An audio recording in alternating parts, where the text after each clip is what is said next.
Afternoon, good evening viewers, कैसे हैं आप लोग। स्वागत है आपका शेयर बाजार ज्ञान की एक और वीडियो में।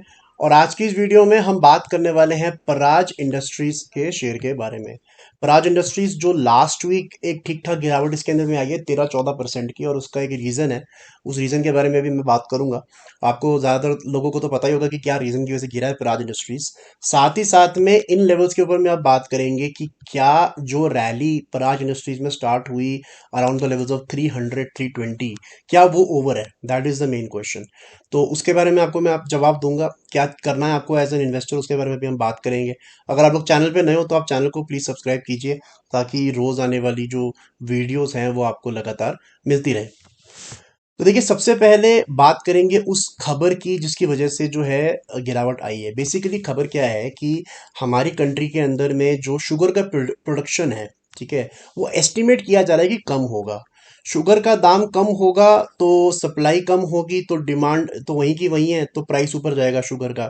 इलेक्शन वाले ईयर में सरकार नहीं चाहती कि ज़्यादा महंगाई बढ़े, और इसीलिए शुगर के प्राइस को कंट्रोल करने के लिए सरकार ने एक बैन लगाया है एथेनॉल के प्रोडक्शन पे। देखिए, एथेनॉल बहुत सारी चीज़ों में यूज़ होता है, फ्यूल में यूज़ होता है, कॉस्मेटिक्स में यूज़ होता है, ड्रिंक्स में यूज़ होता है, बहुत सारी चीज़ों के अंदर में यूज़ होता है, राइट। लेकिन एथेनॉल बनता बहुत सारी चीज़ों से है। ये जो ग्रेन्स होते हैं, ग्रेन्स का जो बचा हुआ हिस्सा होता है उससे बनता है, ठीक है। 75% जो बनता है एथेनॉल, वो मोलासिस बी टाइप जो होता है उससे बनता है।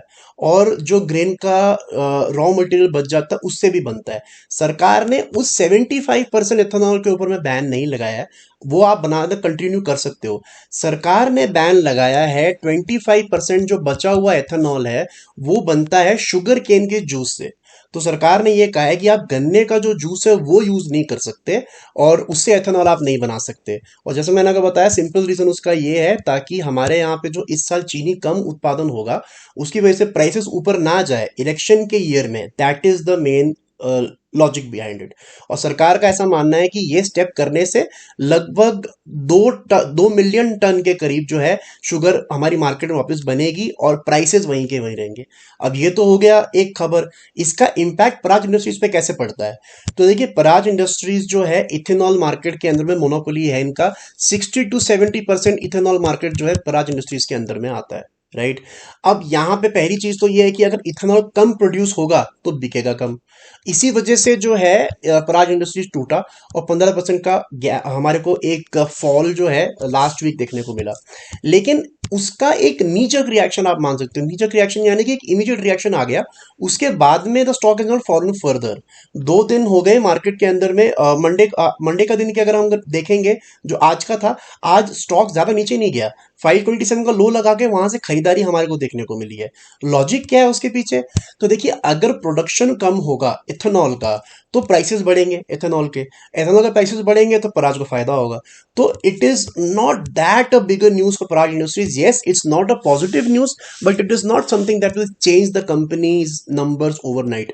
थोड़ा फर्क पड़ेगा, लेकिन बहुत ज्यादा फर्क नहीं पड़ेगा, बिकॉज ऑब्वियसली एथेनॉल अगर कम होगा तो उसके प्राइसेस बढ़ेंगे, और प्राइसेस बढ़ेंगे तो इनके रेवेन्यू, इनके मार्जिन में इंपैक्ट पड़ेगा। तो ये है न्यूज वाली बात। अब हम करते हैं चार्ट्स की बात। तो देखिए, पराज इंडस्ट्रीज को मैं 350 रुपए से कवर कर रहा हूँ अपने चैनल के ऊपर में। और मैंने लास्ट नवंबर में ही वीडियो बनाया था, लास्ट वीक ऑफ नवंबर। उसके अंदर में मैंने एक बात कही थी कि you have to respect the charts. और मैं आज दोबारा से उसी चीज को रिपीट करने वाला हूं, क्योंकि मैंने लास्ट वीडियो में ये बताया था कि आपका जो पराज इंडस्ट्रीज के अंदर में स्टॉप लॉस है वो 500 रुपए का है, राइट। 500 रुपए तोड़ेगा तभी इसके अंदर में जो रैली है वो ओवर है। तो ये जो लोग सोच रहे हैं कि 15% गिरने के बाद में रैली ओवर हो गई है, ऐसा नहीं है। It is a knee jerk reaction. 50-50 chance है, अभी भी हो सकता है दोबारा ऊपर क्लाइम कर जाए। एकदम से नहीं करेगा ऑब्वियसली, लेकिन रैली खत्म हो गई है ये बोलना भी गलत है, ठीक है। तो मैंने 500 रुपए का स्टॉप लॉस इसीलिए बताया था बिकॉज चार्ट्स हमारे को ये बता रहे थे कि सपोर्ट इसका 500 रुपए पे ही है। और यही फायदा होता है आपका नीचे का स्टॉप लॉस लगाने का।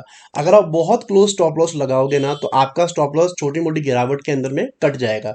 मैं ये नहीं कह रहा कि 15% की गिरावट छोटी मोटी है, लेकिन डेफिनेटली अगर आप विदाउट चार्ट्स को पढ़े कुछ भी स्टॉप लॉस लगाओगे करोगे जस्ट टू अर्न मोर, तो आप पैसा तो कमा लोगे लेकिन लॉन्ग टर्म के अंदर में आपको वो घाटा देगा।